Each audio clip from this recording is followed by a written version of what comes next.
సమయమైన ఏ స్థితికైనా నా జీవితములో యేసు చాలును. సాతాను శోధన అధికమైన సొమ్మసిలక సాగి వెళ్ళేదను. సాతాను శోధన అధికమైన సొమ్మసిలక సాగి వెళ్ళేదను.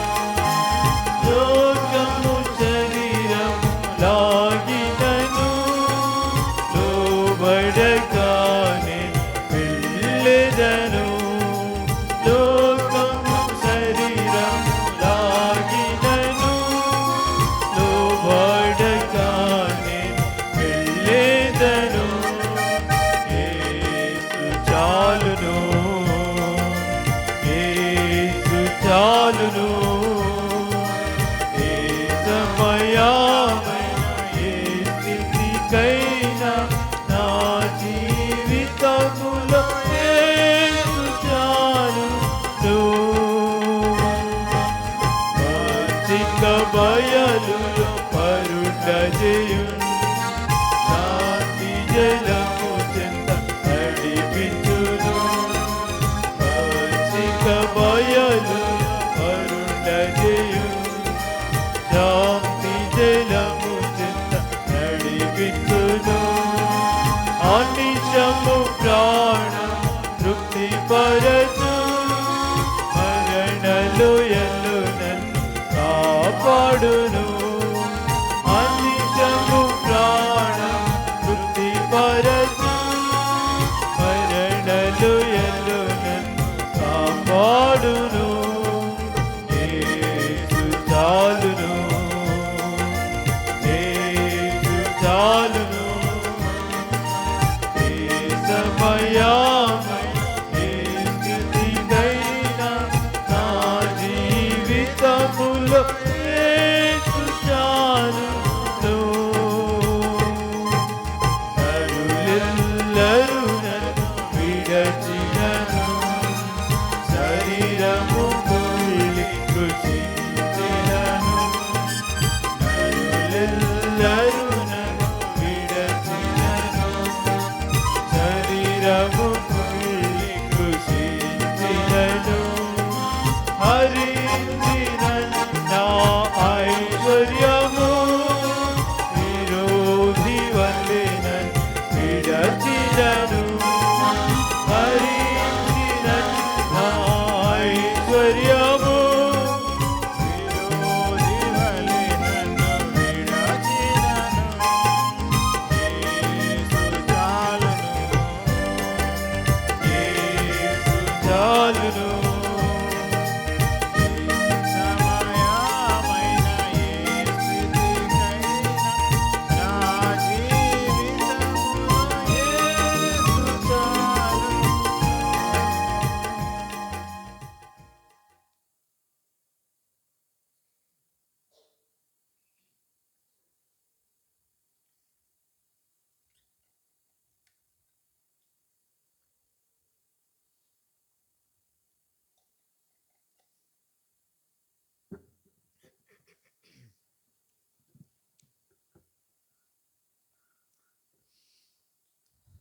పరిశుద్ధమైన బలులో పాల్పొందేదానిగా కొరింథీయులకు రాసిన మొదటి పత్రిక 11వ అధ్యాయం.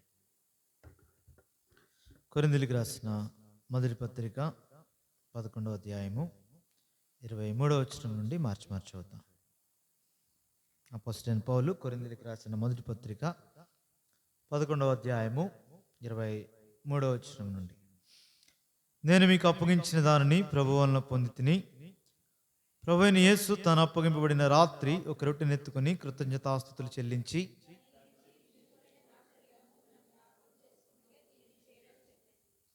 ఆ ప్రకారమే భోజనమైన పిమ్మట ఆయన పాత్రను ఎత్తుకొని, ఈ పాత్ర నా రక్తము వలననైనా క్రొత్త నిబంధన, మీరు దీనిలోని త్రాగినప్పుడల్లా నన్ను జ్ఞాపకం చేసుకున్నట్టుకై దీనిని చేయడని చెప్పెను.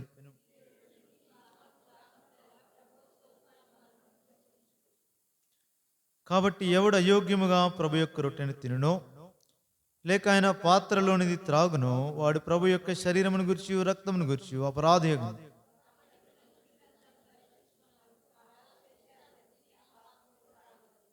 ప్రభు శరీరమని వివేచింపక తిని త్రాగువాడు తనకు శిక్షావిధి కలుగుటకే తిని త్రాగుచున్నాడు. అయితే మనలను మనమే విమర్శించుకున్న నీడలా తీర్పు పొందకపోదుము.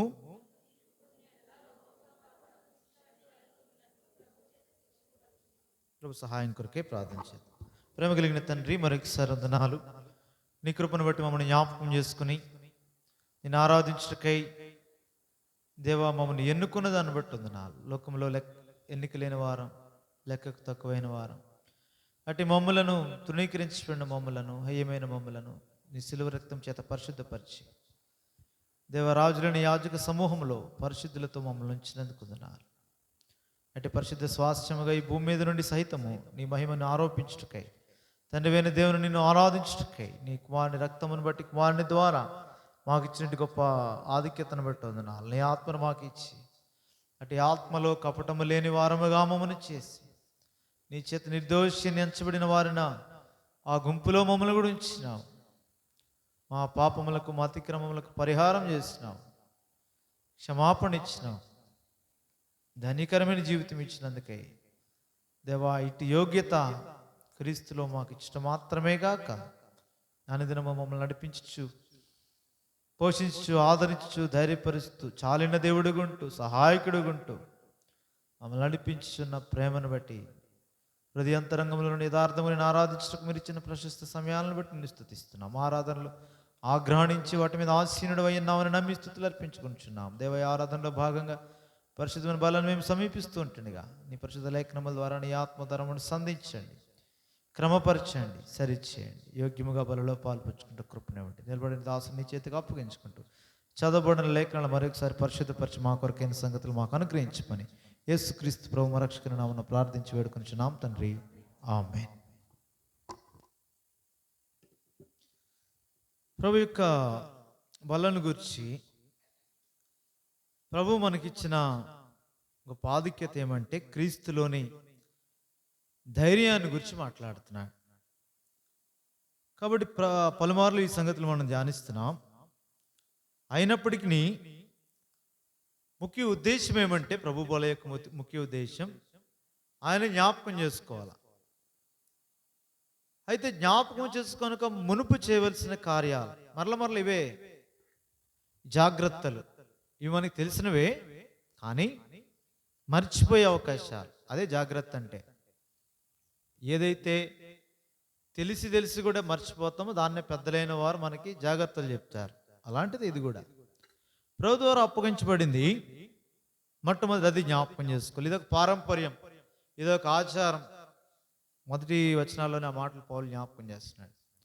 ఇదొక పారంపర్యమే, ఇది ఆచారమే, అందులో సందేహమేమి లేదు. అయితే ఇది ఆత్మ సంబంధమైనది, అది జ్ఞాపకం చేస్తున్నాడు.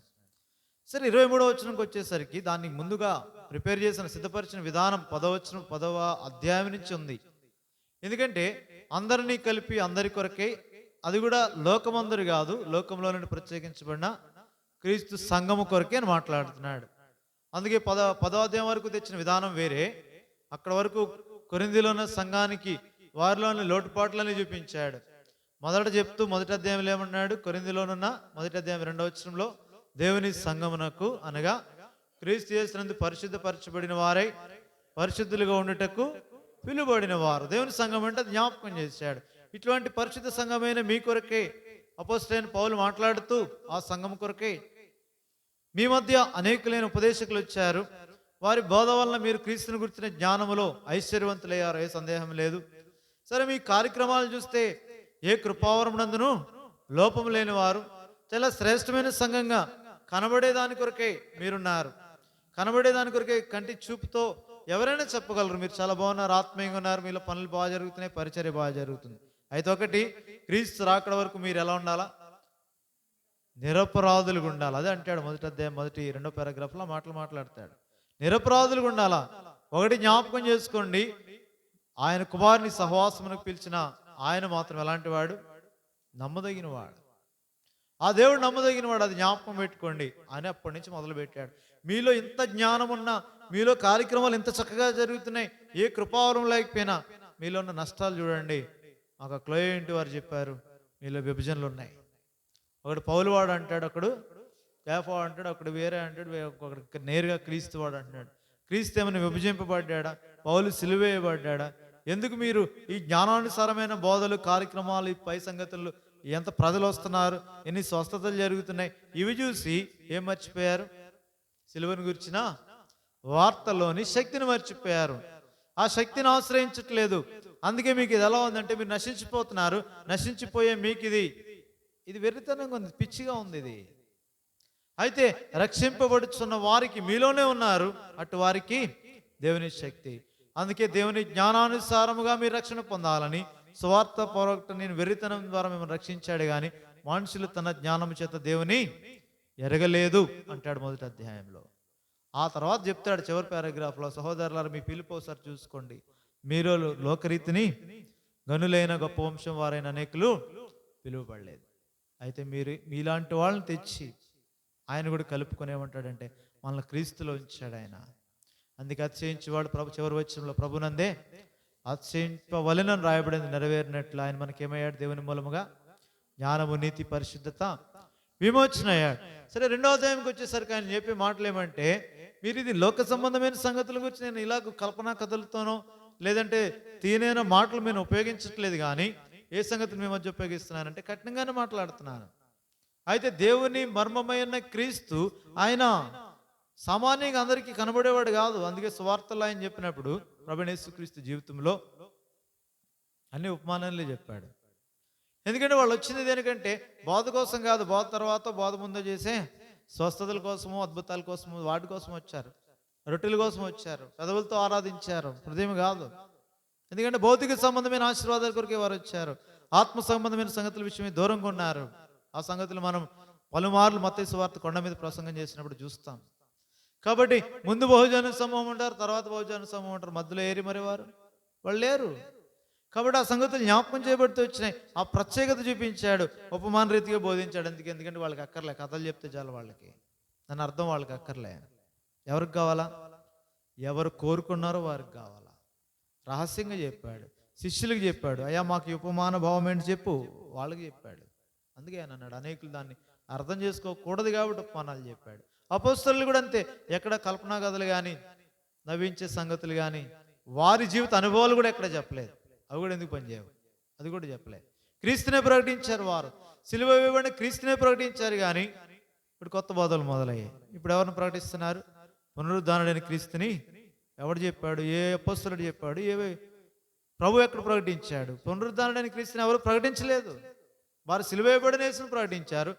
ఆ గలతీ పత్రికలో కూడా దాని గురించే మాట్లాడాడు. 3వ అధ్యాయంలో, అవివేకులైన గలతీలారా సిలువ వేయబడినట్టుగా యేసుక్రీస్తు మీ కనులెదుట ప్రదర్శింపబడిన కదా, దానిని మాత్రమే నేను మీ వలన తెలుసుకొని కోరుచున్నానని చెప్తున్నాడు. అక్కడ అదే చూడాలి, అదే చెప్పాలి మాకు. సిలువేయబడిన వాడే యేసుక్రీస్తు. ఎందుకంటే ఎక్కడ సిలువేయబడ్డాడు అక్కడ పాతి పెట్టబడ్డాడు, ఎక్కడ పాతి పెట్టబడ్డాడు అక్కడ తిరిగి లేచాడు. ఈ మూడు కలిసి ఉండే సంగతులు. సిలువ లేనిదే పునరుద్ధానం లేదు. అది ఎరుగక బుద్ధిహీనులైన క్రైస్తవులుగా పిలువబడి నేటి దినాల్లో పునరుద్ధానుడైన క్రీస్తుని ప్రకటిస్తున్నాను మొదలుపెట్టారు. అది కాదు. అటువంటి వారికి సిలువను గురించిన వార్త వారు నశించిపోయే వారికి వెరితనంగా ఉంది. అదే మనం జ్ఞాపకం చేసుకోవాలి. ఈ దుర్బాధల నుండి అప్పుడే పౌలు చెప్పాడు, మేము సిలువేయబడిన యేసునే ప్రకటిస్తున్నాం, సిలువేయబడిన యేసునే ఎరుగుతాం, అదే చెప్తున్నాడు. అందుకే 15వ అధ్యాయం కొరింథీ మొదటి పత్రిక 3వ వచనంలో ఏమంటాడు?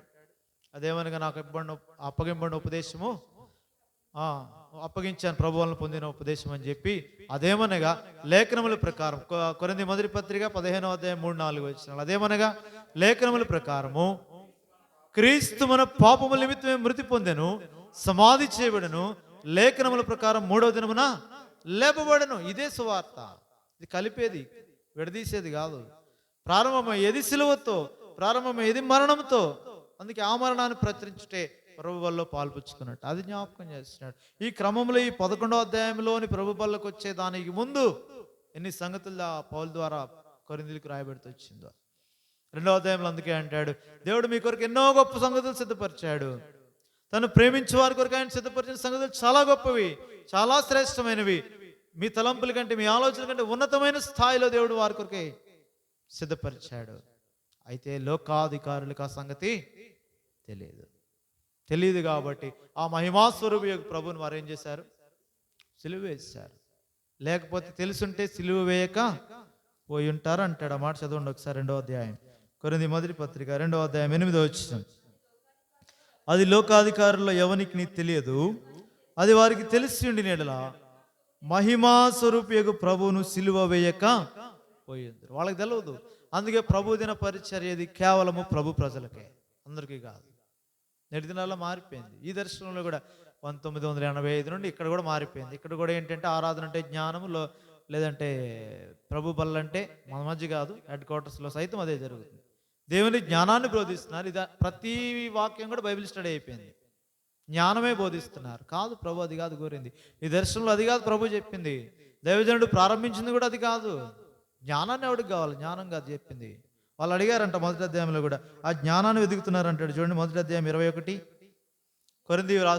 అపోస్తలుడైన పౌలు కొరింథీయులకు రాసిన మొదటి పత్రిక మొదటి అధ్యాయం 21వ వచనం.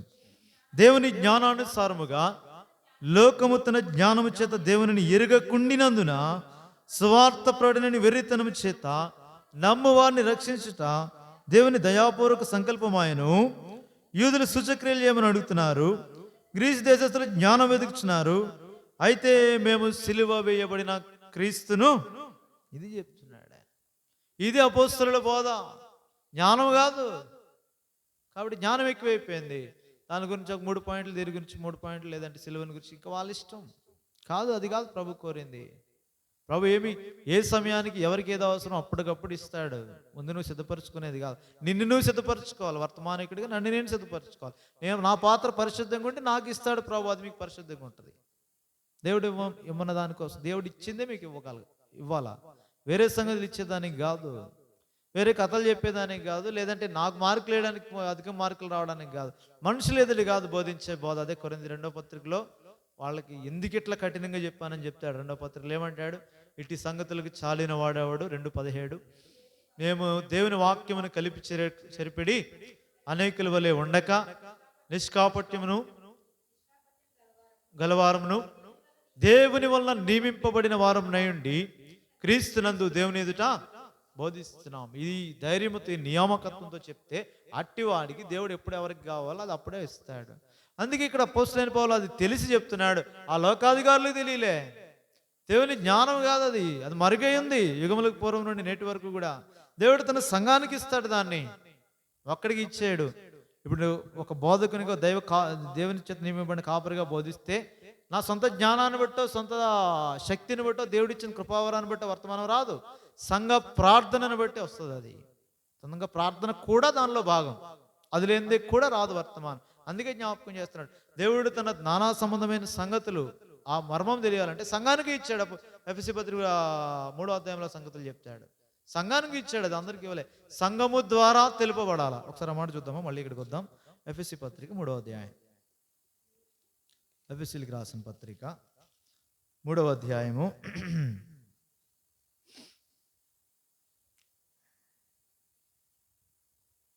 8వ వచనం. దేవుడు మన ప్రభువైన క్రీస్తు యేసునందు చేసిన నిత్య సంకల్పం చొప్పున పరలోకములో ప్రధానులకును అధికారులకును సంఘము ద్వారా తన యొక్క నానా విధమైన జ్ఞానము ఇప్పుడు తెలియబడవలను ఉద్దేశించి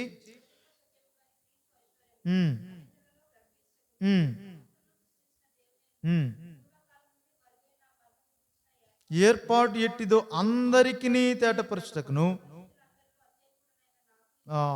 తన పరిచర్య ముందు సంఘం పరిచర్య, 2 మాట్లాడాడు. సంఘానికి ఇచ్చాడు, సంఘం ద్వారా వెళ్ళాలా. ఇప్పుడు అన్ని జనుల్లో అందరి ఎదుట ఈ కృప ఇవ్వబడింది ఎవరికంటే పౌలుకి ఇవ్వబడింది. వ్యక్తిగతం మాట్లాడుతున్నాడు. సంఘము ద్వారా పౌలుకి ఇచ్చిన పరిచర్య ఇది చాలా ప్రాముఖ్యం. సంఘము ద్వారా నీకు నాకు కూడా, వేరుగా కాదు.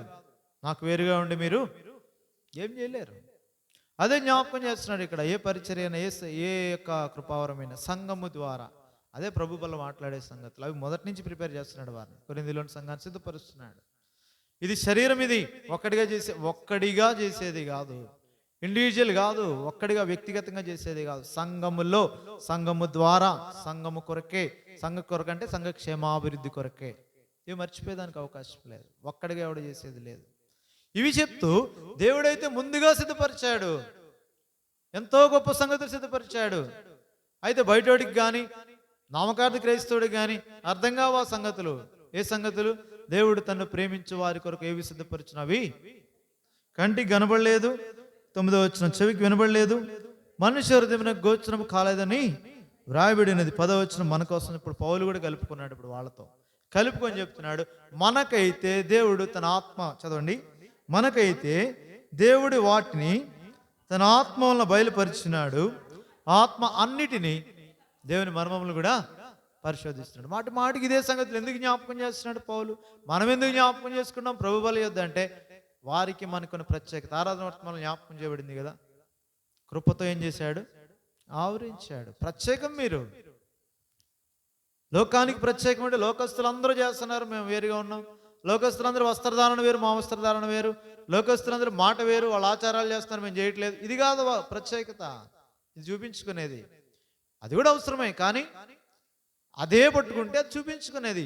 దాని గురించి కొలసీ పత్రికలో అంటాడు, అతి దేవతా భక్తి అంటాడు, అతి వినయాశక్తి అంటాడు, దేవదూత ఆరాధన యందు ఇచ్చ అంటాడు, క్రీస్తు కంటే ఎక్కువ అంటాడు. ఇది రుచి చూడొద్దు, ఇది తాకొద్దు, ఇది ముట్టొద్దు, ఎక్స్ట్రా అది కాదు. సంపూర్ణత ఎక్కడుంది? శరీరముగా క్రీస్తులో ఉంది. దీన్ని బాడీలీ అంటాడు, శరీరముగా క్రీస్తులో ఉంది. 2:9-10 వచనాలు కొలసీ పత్రికలో. ఆయన శరీరంలోనే సంపూర్ణత ఉంది, దానికి దాటి వెళ్ళిపోవాల్సిన అవసరం లేదు. అది ఇక్కడ జ్ఞాపకం చేస్తున్నాడు. కాబట్టి దానికంటే ఎక్కువ కాదు, దానికంటే తక్కువ కాదు. క్రీస్తే సంపూర్ణుడు, క్రీస్తులోనే సంపూర్ణత ఉంది. అది ప్రత్యేకత అంటే. అందుకే కొరింథీ 2వ పత్రిక 6వ అధ్యాయంలో అంటాడు, మీరు వారిలో నుండి బయలువెడలి 18వ వచనం ప్రత్యేకం గుండుడి, అపవిత్రమైన దాన్ని ముట్టొద్దు. అవిశ్వాసులతో విశ్వాసకి ఏంటి జోడు? ఏంటి అసలు? అదేం లేదు, ఉండకూడదు. క్రీస్తుకు బలియాలతో ఏమి సంబంధం అంటున్నాడు ఇక్కడ? మనం జీవము గల దేవుని ఆలయం అంటాడు ఇక్కడ 18వ వచనంలో, చివరి వచనాల్లో. కాబట్టి మెట్టుకు మనం చూస్తే ఆ ప్రత్యేకతను కాపాడుకుంటూ ముందుకు వెళితేనే ప్రభు మనతో ఉంటాడు. అట్టి వారికి అన్నిటినీ ఆయన ఏం చేస్తాడు? బయలుపరుస్తాడు. ఆ ఆత్మ అన్నిటిని అంటే మనకి ఏమి సిద్ధపరిచాడు, ఏమి సంభవించబోతుంది, మనకు కొత్త కాదు అది. ఇది చాలా ప్రత్యేకం. ఈ సంగతిలో మనం ఎరగాల. లోకానికి వేరు, సంఘానికి వేరు. లోకం వేరు. ఇక్కడే అంటాడు కదా, లోకముతో పాటు శిక్షింపబడకుండా నిమిత్తమై ప్రభువు చేత లోకపు శిక్షావిధిలో నీకు నాకు పాలు లేదు. లోకం గతించిపోయే దానిలో మనకు భాగం లేదు. ఐగుప్తు దేశం అంతటి మీదకి తెగులు వచ్చింది, గోషేన్ దేశంలో అంటే ఇశ్రాయేలీల్లో రాదు. అది ఆ ప్రభావం పనిచేయదు. అదే గాలి, అదే నీరు, అదే వాతావరణం లోపలికి వెళ్ళిపోయింది తెగులు. కానీ వాళ్ళని ఏమైనా చేసిందా? వాళ్ళని ఏం చేయలే. తెగులు వాళ్ళలో కూడా, వాళ్ళలో ప్రవేశించింది, ఇశ్రాయేలీల్లో కూడా. అదే గాలి కదా, అదే నీళ్లు, వాళ్ళకే మారలే. అదే వాతావరణం, పీల్చారు దాన్ని. ఆ ప్రభావం తర్వాత వచ్చింది వాళ్ళలోకి. అదే చూపిస్తాడు అక్కడ. అదే మనం పలుమార్లు ధ్యానిస్తున్నాం కదా. ఆ తెగుళ్ళు వారి మీదకి వచ్చినప్పుడు అక్కడే వీళ్ళు కూడా ఉన్నారు, వీళ్ళేం బయట లేరు. ఆ తెగుళ్ళ ప్రభావం వారి మీద చూపించలేదు కానీ, తెగుళ్ళు వారి మీదకి రాలేదు కానీ అదే గాలి పీల్చారు. అదే శాపగ్రస్తమైన దేవుని తీర్పు కిందకి వీళ్ళు కూడా వచ్చారు. అందుకే అక్కడ అంటాడు, దాసుడు మొదలుకొని స్వతంత్ర రాజు మొదలుకొని దాసుని వరకు అనే మాట అక్కడ వాడతాడు. అందరికీ అయింది అది. దాసులు అంటే ఎవరు అక్కడ? ఇశ్రాయేలీలే. వీళ్ళకి కూడా అయింది ఎఫెక్ట్, వీళ్ళకి కూడా ఉంది. కానీ అప్పుడేమి లేదు, వారికి అప్పుడు ఆ ప్రభావం చూపించలేదు. ఎందుకంటే వారు ఎవరి మీద ఆధారపడ్డారు? ఆ గొర్రెపిల్ల రక్తం మీద ఆధారపడ్డారు. పస్కా పశువు రక్తం చేత విమోచింపడ్డారు. అప్పుడేమి లేదు. వాళ్ళందరూ బాధతో మొరపెడుతున్నారు, అప్పుడేమి లేదు ప్రభావం. ఆ ప్రభావం తర్వాత దినాల్లో వస్తుంది. అది రాకుండా నిమిత్తమే బంధించాడు దేవుడు. అప్పుడు చూస్తాం అక్కడ 14వ అధ్యాయంలో ఎర్ర సముద్రం దాటించాడు. దాటించినప్పుడు వారంతా కలవరం, వెనకాల నుంచి ఫరో సైన్యం తరుముతున్నారు. ముందు ఎర్ర సముద్రం ఉంది, ఏం చేయాలో వాళ్ళకి తెలియక మోషే మీద దేవుని మీద చేయలేదు కానీ మోషే మీద తిరుగుబాటు చేశారు. అప్పుడు మోషే, యెహోవా నేడు మీకు కలుగు రక్షణ నోరకే నిలిచుండి చూడుడి అన్నాడు. మోషేతో దేవుడు చెప్పాడు, కర్ర చూపించి ఇంకా ముందుకెళ్ళు. కాబట్టి అలాగే ముందుకెళ్ళగానే ఆరిన నేరం ఇశ్రాయేలీలు నడిచి వెళ్ళిపోయారు. అది ఇశ్రాయేలీలకు మార్గంగానే అన్ని జనులకు కాదు, అది జ్ఞాపకం చేసుకోవాలి. దేవుడు చూపించే మార్గము దేవుని ప్రజలకే గాని అన్ని జనుడు ఆ దారిని వద్దామని ప్రయత్నం చేస్తే వాళ్ళు ఏమయ్యారు? అక్కడే చచ్చారు. వారు సముద్రము వారిని ముంచివేసింది. చచ్చిన ఐగుప్తీయులను ఇశ్రాయేలీలు సముద్ర తీరమున చూచిరి అని రాయబడింది. 14వ అధ్యాయం చివరి వచనాలు చూస్తే 30-31 వచనాల్లో ఆ చచ్చిన ఇశ్రాయేలీలను ఐగుప్తీయులను ఆ ఇశ్రాయేలీలు ఎప్పుడైతే అక్కడ చూచారో అప్పుడు వారు ఏమయ్యారు? మోషే మీద నమ్మకం ఉంచారు. యెహోవాకు భయపడ్డారు. యెహోవా యందును మోషే మీద నమ్మకం ఉంచారు. ఆ రెండు మాటలు ఉంటాయి ఇక్కడ 30 చివరి 2 వచనాల్లో. ఆ చచ్చిన ఐగుప్తులను చూడగానే ప్రజలు యెహోవాకు భయపడి యెహోవా మీద మోషే మీద నమ్మకం ఉంచారు. ఈ సంతోషంలో ముందుకెళ్తున్నారు. ఎంత ఫుల్ టెన్షన్లో ఉన్నారు అప్పటి వరకు. ఒకేసారి రిలీఫ్ వచ్చింది. ముందుకెళ్తున్నారు. ముందుకెళ్తే నోటి నిండా ఏమొచ్చింది? ఇప్పుడు పాట వచ్చింది. ఇప్పుడు పాడారు, ఆయనే నాకు బలం, ఆయనే నాకు కీర్తనకు ఆస్పదం. ఆయన అంటే వాడు ఎవడు లేడు. వాడు వద్దాం అనుకున్నాడు, కత్తి దోద్దాం అనుకున్నాడు, దోపుడు సొమ్ము పంచుకుందాం అనుకున్నాడు. వాడు అక్కడే నశించిపోయాడు. ఆ ఫరో అనేవాడు మంచిగా పాట పాడుతూ వచ్చారు. వేల్పులో నీ వంటి వాడు ఎవడు, పరిశుద్ధతను బట్టి కొలబద్దేసి చూస్తే నీ వంటి వాడు ఎవడు లేడు, మహనీయుడు నువ్వు. ఇవన్నీ చెప్పి సంతోషం తెలిపారు. 3 దినాలు ఏం తిన్నారు, ఏం తాగారు వాళ్ళకి అర్థం కాలే. తినలే తాగలే. ఎన్ని రోజులు? 3 రోజులు ఏం తినలే తాగలే. ఊరికే దేవుడు ఆజ్ఞాపిస్తే వాళ్ళు అలా చేయలేరు. ఒక ఎర్ర సముద్రం వస్తేనంత సణుక్కున్నారు. 3 రోజులు మీకు ఆహారం లేదు, నీళ్లు లేవంటే వాళ్ళకి ఎలా ఉంటుంది? ఖచ్చితంగా అప్పుడే తిరుగుబాటు చేసి ముందే ఐగుప్తుల సమాధిలో మేము వెళ్ళిపోతాం వెనక్కన్నవారు వీళ్ళు ఉండుండేవారు కాదు. సంతోషంలో ఏం చేస్తున్నారో తెలియక పాట పాడుకుంటే ఎన్ని రోజులు వెళ్ళిపోయారు? 3 రోజులు వెళ్ళిపోయారు. వారికి 3 రోజులు ఏం దొరకలేదు? నీళ్లు దొరకలేదు. తీరా నీళ్లు తాగుదామంటే ఏమి ఇచ్చాడు దేవుడు? అక్కడ మందు ఇచ్చాడు, మెడిసిన్ ఇచ్చాడు. అక్కడ పలగరుపుని వేసుకోవాలి. అది భోంచేసి వేసుకుంటే పని చేయదు అది. ఎందుకంటే వాళ్ళు ఎక్కడి నుంచి వచ్చారు? ఐగుప్తు తెగుళ్ళలో నుంచి వచ్చారు. లోపల ఉంది ఐగుప్తు తెగుళ్ళ సంబంధమైన భౌతిక సంబంధమైన లోపల ఉంది. ఇంకా అది తీసేయాలా? అది తీసివేయబడాలంటే వాళ్ళ వల్ల అయ్యే పని కాదు. వాళ్ళని ఉపవాసం ఉండి వేసుకుంటారా 3 రోజులు అంటే వాళ్ళు ఉండరు. అలాగూ 3 రోజులు పెట్టేశాడు అట్లా. ఇప్పుడు మందు ఇచ్చాడు, చేద్ది మందు వేసుకున్నారు. ఇప్పుడు మళ్ళీ మోషే మీద మాకి నీళ్ళు చేయదే అవసరం అయినా అన్నాడు కదా అని దేవుడేమి మేలు చేసేయలేదు. దాన్ని నీళ్ళు మార్చేయలే. మందే తీసుకోవాల్సిందే. ఎందుకంటే దేవుడే మ్యాజిక్ లేని చేయడు. మందు ఇచ్చినప్పుడు తీసుకోవాల్సిందే. చేదైన అనుభవమే. తర్వాత తీసుకెళ్ళాడు ఎక్కడికి? తర్వాత మాటలు అన్నాడు, ఐగుప్తీయులకు కలిగిన తెగుళ్ళలో ఏది మీకు రానియను, నేను స్వస్థపరచు యెహోవా నేనని అక్కడ అన్నాడు. అప్పుడు ఎప్పుడు? ముందు మందిచ్చి అన్నాడు ఆయన. మ్యాజిక్ ఏం చేయలేదు ఆయన. మందిచ్చి అది వేసుకున్న తర్వాత అప్పుడు చెప్పాడు, ఇప్పుడు ఐగుప్తీయులకు వచ్చిన తెగుళ్ళు ఏది మీకు ఇంకా రాదు, నేను స్వస్థపరచు యెహోవా నేను. అప్పుడు తీసుకెళ్ళాడు ఏలేమికి. అక్కడ శ్రేష్టమైన నీళ్లు తాగారు వారు. కాబట్టి ఇప్పుడు ఈ అనుభవం అంతా దేనికంటే ఆత్మీయంగా నిన్ను నన్ను మేలు కొరకే నడిపించిన నిమిత్తమై. అప్పటికైతే ఆ ఐగుప్తు సంబంధమైన, బాహ్య సంబంధమైన, తెగులు సంబంధమైన, అపవిత్రతకు సంబంధమైన, అనారోగ్యానికి సంబంధమైన తెగులు తీసేశాడు. కానీ హృదయ సంబంధమైన సున్నతి వారికి లేదు. అందుకే సంఖ్యాకాండం 11వ అధ్యాయంలో ఏం చేశారు? మళ్ళీ వాళ్ళు 2వ పారాగ్రాఫ్లో ఏమంటారు? 5వ వచనం నుండి మాకు మాంసం కావాలా. మిశ్రదినం వచ్చింది, మాంసాపేక్ష కనిపించారు. అక్కడ అంటారు వారు, ఐగుప్తులో మాకు ఉచితముగా అవన్నీ ఇచ్చారు. ఏమిచ్చారు? చదవండి. 11:5 సంఖ్యాకాండం 11:5. ఉచితముగా చేపలు, కేరికాయలు, కూరాకులు, ఉల్లిగడ్డలు, తెల్లగడ్డలు మాకు జ్ఞాపకానికి వస్తున్నాయి. ఇప్పుడు మా ప్రాణము అప్పటి వరకు ఏమవ్వలే. అది జ్ఞాపకం వచ్చిన తర్వాత సమస్యలే ప్రాణాలు. పాతది పోలే. ఏ విషయంలో? ప్రాణం విషయంలో. మొదట శరీరం విషయంలో పాతదాన్ని దేవుడు తీసేశాడు. ఎక్కడ? నిర్గమకాండము 15వ అధ్యాయంలో మందిచ్చాడు, తీసేశాడు. మంచిది, అయిపోయింది. ఇంకా ఇప్పుడు ప్రాణానికి సంబంధించి ఇక్కడ ప్రాణాన్ని తృప్తిపరచుకునే నిమిత్తమై మాకు జ్ఞాపకం వస్తున్నాయి. ఇప్పుడు మా ప్రాణములు సమస్యలే. మోషేకి కూడా పాఠం నేర్పించాడు. నీకు దేవుడికి అసాధ్యమైంది ఏముంది? ఏమీ లేదు, వస్తాయి చూడు. తిన్నారు మాంసం. ఇంకా వాళ్ళు పళ్ళ సందుల్లో ఉండగానే ఎవడైతే మాంసాపేక్ష కనపరిచారో తెగులు వచ్చింది. వాళ్ళు ఏమయ్యారు?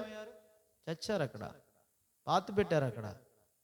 కాబట్టి అదే అధ్యాయంలో ప్రాణమునకు సంబంధించింది కూడా పోయింది. అయితే ఇప్పుడు మానసికమైంది పోలేదు. ఇంకా మోషే వల్ల కూడా కాలేదు తీసేయడం. ఇప్పుడు ఎవరి వల్ల అయింది? యెహోషువ తీసాడు. యెహోషువ 5వ అధ్యాయంలో సున్నతి చేసి అక్కడ చెప్తాడు. గిల్గాల్కి వచ్చిన తర్వాత ఐగుప్తు అవమానం నేడు మీ మీద నుండి దొర్లించి వేస్తాడు. పస్కాను అక్కడ ఆచరించారు, అక్కడ సున్నతి చేశారు, అక్కడ ప్రభు వల్ల అక్కడ ఆ మరునాడు కనాను దేశ పంట వారు తిన్నారు. పరలోకం నుండి మన్నా వారికి ఆగిపోయింది. కాబట్టి ఈ సంగతులన్నీ కూడా ఇప్పుడు వీరికి తెలియాల తర్వాత ఎవరికి? కొరింథీలో ఉన్న దేవుని సంఘానికి తెలియాల. అందుకే వాటిని చెప్పకముందు దేవుడు ఏం సిద్ధపరిచాడో వాటన్నిటినీ ఎరుగు నిమిత్తమై దేవుడు ముందుగానే వారి కొరకు సిద్ధపరిచాడు. వారు దాన్ని తెలుసుకోవట్లేదు. ఎందుకంటే ఆ ప్రత్యేకమైన జీవితం వారికి లేదు. అది వారికి చూపిస్తున్నాడు. ప్రత్యేకత అంటే వాళ్ళ లేము కదా అనుకున్నారే కానీ ప్రత్యేకతకు ఒక నిర్వచనాన్ని మోసే చెప్పేశాడు అక్కడ. అది మనం అనేక పర్యాలు చూస్తున్నాం, మళ్ళీ చూడాలి. ఎందుకంటే అదే అవసరం ఎప్పటికి కూడా మనకి. నిర్గమాకాండం 33వ అధ్యాయంలో ఏం చూస్తాం మనం? ప్రత్యేకత అంటే దేవుడు వారితో వచ్చుటే ప్రత్యేకత. మేము లేము, వాళ్ళ ఆచారాలు మాకు లేవు, మేము ప్రత్యేకం ప్రత్యేకం ప్రత్యేకం అని చెప్పుకుని ప్రత్యేకత కాదు. ప్రత్యేకత అంటే ఏంటి? మనకున్న ప్రత్యేకత ఏంటి? దేవుడు మనతో ఉన్నాడు అంతే. మనం వెళ్ళే ప్రతి స్థలంలో దేవుడు మనతో వస్తున్నాడు. మనం మాట్లాడే ప్రతి మాటలో దేవుడు మనతో ఉన్నాడు. ఇది ప్రత్యేకత అంటే. వ్యక్తిగతం ఇది. సంఘంలో ప్రభు ఉంటాడు, లేదా నీ నా హృదయాల్లో ఉంటాడు. ఈ రెండు చోట్ల ప్రభు ఉంటాడు. ఖాళీ స్థలాల్లో ప్రభు ఉండడానికి ఆయన దురాత్మ కాదు. అది జ్ఞాపకం చేసుకోండి. దురాత్మ సంచరిస్తాడు ఖాళీ స్థలాల్లో. అందుకే మన ప్రార్థన కూడా అనేక పర్యాయాలు తెలుసో తెలియక చేస్తారు. ఈ స్థలాలన్నింటినీ నీ ఆత్మతో నింపని. ఆ దురాత్మ వస్తాడు అప్పుడు. ఖాళీ స్థలాల్లో నివసించే దేవుడు కాదు. దేవుడు నివసిస్తే ఒకటి మన హృదయంలో నివసిస్తాడు. రెండు ఎక్కడ ఉంటాడు? సంఘం మధ్య ఉంటాడు అంతే. సంఘం మధ్య సంచరిస్తాడు. కానీ బయట ఎక్కడ ఉండేది కాదు. ఖాళీ స్థలాల్లో ఉండేవాడు కాదు, లేదా సమాధులు తిరిగేవాడు కాదు ఆయన. కాబట్టి చాలా ప్రాముఖ్యమైన సంగతులు. కాబట్టి ఆచారం గలవాటుగా నోటి మాటతో వచ్చే సంగతులు కావివి. భౌతికమైన కట్టడాల్లో కూడా ఆయన ఏం చేయడు? హస్తకృతాలయముల్లో ఆయన నివసించడు. ఆయన మందిరంలో కూడా నివసించడం కూడా కాదు, సంఘం మధ్య ఉంటాడు. కట్టడంలో ఉన్నాడు ఆయన. సంఘం అంటే ఎవరు? ఎవరైతే ఇద్దరు ముగ్గురు ఆయన నామం బట్టి కూడి వస్తారో వారు సంఘం. స్వరక్తం ఇచ్చి ఆయన కొన్న ప్రజల మధ్య ఆయన ఉంటాడు. అది కట్టడంలో అయినా బయట ఉన్నా ఎక్కడున్నా వస్తాడు. సమాధుల దొడ్లో ఉన్నా వస్తాడు, ఎక్కడున్నా ఉంటాడు. ప్రజల మధ్య ఉంటాడు, సంఘం మధ్య ఉంటాడు. కట్టడాల్లో ఉండడు ఆయన. కాబట్టి ఇది చాలా ప్రాముఖ్యమైన సంగతి. అందుకే 5వ అధ్యాయం 1వ వచనంలో ఏమంటాడు? కొరింథీ 2వ పత్రికలో, భూమి మీద మీ గుడారమైన ఈ నివాసము శిథిలమైపోతుంది. ఖచ్చితంగా ఎవరికైనా పోవాల్సిందే. ఈ కట్టడం పోద్ది, శరీరం పోద్ది. అయితే దేవుని చేత కట్టబడింది నిత్యమైనది నేనా స్థిరమైన నివాసం అనుకుంది పరలోకం. దానికోసం ఎదురు చూస్తున్నాం. ఇవన్నీ కూడా స్పర్శతో కొనసాగించవలసిన, గ్రహింపుతో కొనసాగింపవలసిన క్రైస్తవ జీవితం ఇది. ప్రభు బల యొద్ద ప్రభుదిన పరిచర్య. అందుకే మనకి ప్రత్యేకం ఇది. ఇది అనిలికి కాదు, ప్రభుని ఎరగిన వారికి కాదు, సువార్తకుడికి కాదు, ఇది లేదంటే బైబిల్ స్టడీ కాదు, జ్ఞానము కాదు ఇక్కడ బోధించవలసింది, నేర్చుకోవలసింది. ప్రభు మనం అంతే, ఇంకెవరు కాదు. ఆయన సంతోషపెట్టాలి. ఆయన ఏం కోరాడో అది ఇవ్వాలి. అది ప్రభుని ఆరాధించేది. రెండవది ఆయన కోరింది ఆయనకి ఇచ్చిన తర్వాత ఆయన వలే ఎట్లా జీవించాలో తీర్మానంతో ప్రభు బలలో ఆ శరీరంలో భాగముగా బాధ్యత ఇప్పుడు మనకి. ఆ బాధ్యతను తీసుకొని ఆయన మరణాన్ని ప్రచురించాలి. ఈ క్రమంలో చెప్తున్నాడు ఆ ప్రత్యేకతను గురించి వారు మాట్లాడుతూ, ఆ ప్రత్యేకత ఇదే ఆమెను కోరుకుంది. ఆశీర్వాదం కాదు, ఆశీర్వదించిన ప్రభువును కోరుకోండి మోషే చెప్తున్నాడు. ఎందుకంటే 24వ అధ్యాయంలో పైకి వెళ్ళాడు, కొండెక్కాడు నిర్గమాకాండంలో. ఎవరు? మోషే. దేవుడు పిలిచాడు, వీళ్ళని సెట్ చేశాడు. 19వ అధ్యాయంలో సెట్ చేసి 20వ అధ్యాయంలో ఆజ్ఞలు చెప్పి, అయ్యా ఈ ఆజ్ఞలు ప్రవర్తిస్తూ ఉండండి, ఆయన మీరు సమీపించలేరు. వాళ్ళే అన్నారు మేము సమీపించలేం. 19వ అధ్యాయంలో మేము తట్టుకోలేకపోతున్నాం, ఆ బోరధ్వని ఇంకా మ్రోగుతుంది, మా వల్ల కాదు, ఈ భూమి కంపిస్తుంది, మా వల్ల కాదు, మేము రాలేం, నువ్వు వీళ్ళు మాట్లాడు. 20వ అధ్యాయంలో ఆజ్ఞలు ఇచ్చాడు. 24వ అధ్యాయంలో పైకి వెళ్ళాడు. 25 నుండి 32 వరకు పైన ఉన్నాడు. 40 రోజులు కూడా 47 రోజులు అయింది మోషే అనేవాడు మరుగైపోయే వాళ్ళకి. 7 రోజుల కింద ఉన్నాడు, పైన 40 రోజులు ఉన్నాడు. వెంటనే కలవరం వారిలో. ఈ మోషే అనేవాడు ఏమైనా మాకు తెలియట్లేదు, మా కొరకు మాకు ముందు నడవడానికి మాకొక దేవుడు కావాలి. దేవుడు స్పష్టంగా చెప్పాడు, నేను తప్ప వేరొక దేవుడు ఉండకూడదు. ఆజ్ఞను అతిక్రమించలేదు. వారి దేవుడు యెహోవాయే, అందులో ఏం తిరగలేదు. అయితే ఇప్పుడు యెహోవాకి ఏం కావాలా? రూపం కావాలా? ఒక రూపం. రెండవ ఆజ్ఞ తప్పిపోయారు, మొదటి ఆజ్ఞ దాదాపు తప్పిపోలేదు. వారు తప్పిపోయినట్టే కానీ తప్పిపోయినట్టే కాదు, దేవుని దృష్టిలో తప్పిపోయినట్టే, వారి దృష్టిలో తప్పిపోలే. యెహోవా అనే పేరు మాత్రం పెట్టుకున్నారు, ఆయన ఎవడో తెలియట్లేదు వీళ్ళకి. రెండవ ఆజ్ఞ చెప్పాడు, ఏ రూపాన్ని చేసుకోకూడదు. రూపం చేశారు, తెచ్చారు, అహరోన్కి ఇచ్చారు. అహరోన్ మనసులో రూపాన్ని చేసేసాడు అంతే. ఇశ్రాయేలీల మనసులో రూపం కాదు అది, అహరోన్ మనసులో దూడ రూపం. తన మనసులో ఏమనుకున్నాడు అది చేసేసాడు. దేవునికి కోపం వచ్చింది. ఆ సందర్భం మనకు తెలుసు. మోషే కింద దిగి వచ్చాడు, తర్వాత లేవీయుల్ని ఏర్పరచుకున్నాడు, ఆ పాపానికి పరిహారం చేశాడు. ఇప్పుడు 33వ అధ్యాయంకి వచ్చేసరికి దేవుడు ఏమన్నాడంటే, సరే మీరు వెళ్ళండి, నేను మీకు వాగ్దానం చేసిన కనాను మీకు ఇస్తాను, స్వాధీనం చేసుకోండి ఇస్తాను. అయితే ఒకటి, నేను మీతో రా. ఆశీర్వాదం మీకు ఇస్తాను, ఆశీర్వదించే దేవుడు మీతో రాడు. జనులు ఒకసారి దుర్వార్త అనే మాట వాడబడింది అక్కడ. ఆ దుర్వార్త విని జనులు బహు దుఃఖించారు. ఇప్పుడు మోషే అంటాడు, అప్పుడు ఆ సందర్భంలో మోషే అంటాడు, అయ్యా నువ్వు ఎవరిని పంపిస్తావు చెప్పు, నువ్వు రాకపోతే మేము వెళ్ళాం, మమ్మల్ని తీసుకుని పోవద్దు, నీవు వస్తేనే. అప్పుడు ఆయన అంత బతిమాలుతుంటే, నా సన్నిధి నీకు తోడుగా వచ్చు, నేను నీకు విశ్రాంతి కలుగజేస్తాను. ఆ సందర్భంలో పలికిన మాట అది. నీవు మాతో వచ్చుట వల్లనే కదా మేము లోకంలో ఉన్న ప్రజలలో ప్రత్యేకించబడిన ప్రజలు. నేనును ఈ నీ ప్రజలు లోకంలో ఉన్న వారి కంటే ఎలాగూ ప్రత్యేకించబడిన వారు మాతో, నీ సన్నిధి మాతో వచ్చుట వలననే కదా. ఆ ప్రత్యేకత కోరుతున్నాడు ప్రభు. నేనుండి నానండి, ప్రభు నీతో నాతో వస్తేనే, ప్రభు నీతో నాతో ఉంటేనే ప్రత్యేకత. ఆ ప్రత్యేకత వారికి జ్ఞాపకం చేస్తున్నాడు.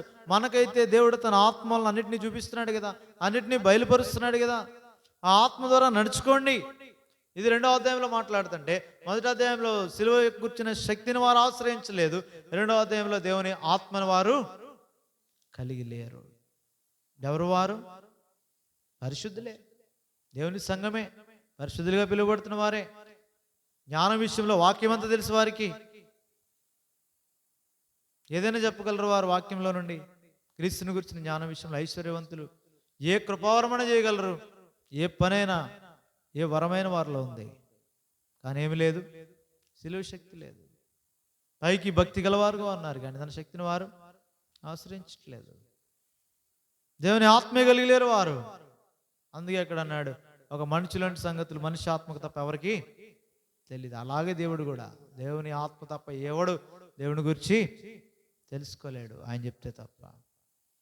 అందుకే అక్కడ మాట వాడాడు 2వ అధ్యాయం కొరింథీ మొదటి పత్రికలో, ఆత్మ సంబంధమైన సంగతులను ఆత్మ సంబంధమైన సంగతులతో సరిచూడాలి. కథలు చెప్పేది కాదు. 2వ అధ్యాయం చూడండి, 13వ వచనం.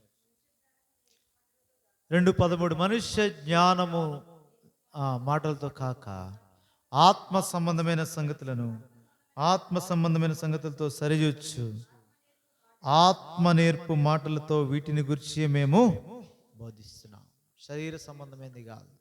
దేవుని వాక్యం చెప్పి ఒక కథ చెప్పి దీంతో దాన్ని మ్యాచ్ చేసి చెప్పేది కాదు. ఆత్మ సంబంధమైన సంగతిని ఆత్మ సంబంధమైన సంగతితోనే సరి చూడాలి. వాక్యాన్ని వాక్యంతోనే చూడాలి. భౌతికంగా చెప్తే అది వచ్చే సంగతి కాదు, అర్థం మారిపోద్ది.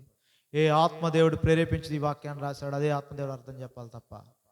అందుకే ఆత్మతో, దేవుని ఆత్మతో మనం ఏమై ఉండాలా? ఏకాత్మ గల వారమై ఉండాలా. ఆదాము వాళ్ళు చేసినప్పుడు వారు ఏక శరీరం అన్నాడు. కడబడి ఆదాముతో మనల్ని ఐక్యపరిచినప్పుడు దేవుడు ఏమన్నాడు? వారు ఏకాత్మై ఉన్నారన్నాడు. ఏకాత్మ ప్రభుతో కలుసుకున్నవాడు ప్రభుతో. ఇదే పత్రిక 6వ అధ్యాయంలో చూడండి, 6వ అధ్యాయం 17వ వచనం. అడవలే ప్రభుతో కలుసుకునేవాడు ఆయనతో ఏకాత్మై ఉన్నాడు. ఆయనతో ఏకాత్మై ఉంటే ఆత్మ బోధిస్తాడు. 16వ అధ్యాయం యోహాను సువార్త ప్రకారం సర్వసత్యంలో నడిపించి సంభవింపో సంగతులు చెప్తాడు. ఆయన నా వాటిలో నుండి తీసుకుని మీకు తెలియజేస్తాడు అన్నాడు. వాక్యంలో నుండి తప్ప బయట నుంచి మాట్లాడు పరిశుద్ధాత్మ దేవుడు. వాక్యంలో నుండి చెప్తాడు. వాక్యంలో నుండి కాక ఏ బోధ వస్తున్నా దుర్బోధే. అందుకే యోహాను చివరిలో అంటాడు, ఆ ఆత్మలు దేవుని సంబంధమైనవో కావో పరీక్షను చూడండి ఒకసారి. వాక్య ప్రకారమే, వాక్యమే స్థిరం, వాక్యమే కొలవద్ద. అన్ని గతించిపోతాయి, చివరికి ఆకాశం భూమి గతిస్తాయి, కానీ ఆయన మాటలు, ఆయన చిత్తం నెరవేర్చేవాడు నిరంతరము వీళ్ళిద్దరే ఉంటారు. వాక్యము వాక్యానుసారంగా జీవించేవాడు అంతే. కాబట్టి ప్రభు బల యుద్ధకు తీసుకొచ్చేటప్పుడు ఇవన్నీ ట్రైన్ చేస్తున్నాడు. 3 సంగతులు చెప్పాడు ఇక్కడ 2-3 అధ్యాయాల్లో. ప్రకృతి సంబంధాలు అన్నాడు, ఆత్మ సంబంధాలు అన్నాడు 3వ అధ్యాయంలో, శరీర సంబంధాలు అన్నాడు. ప్రకృతి సంబంధం అంటే బయటోడు వాడు, అంటే క్రీస్తును అనుభవించిన వాడు, ఎరిగిన అంటే తెలిసిన వాడే. యేసుక్రీస్తు అంటే అందరికీ తెలుసు, అదేం పెద్ద విషయం కాదు. అయితే ఆయన అనుభవించిన వాడు ప్రకృతి సంబంధం. వాడికి క్రీస్తు శరీరానికి సంబంధం లేదు, కానీ శరీర సంబంధికి సంబంధం ఉంది. శరీర సంబంధం అంటే ఎవరు? క్రీస్తునందు పసిపిల్ల. 3వ అధ్యాయం 1వ వచనం ఏముంది? సహోదరులారా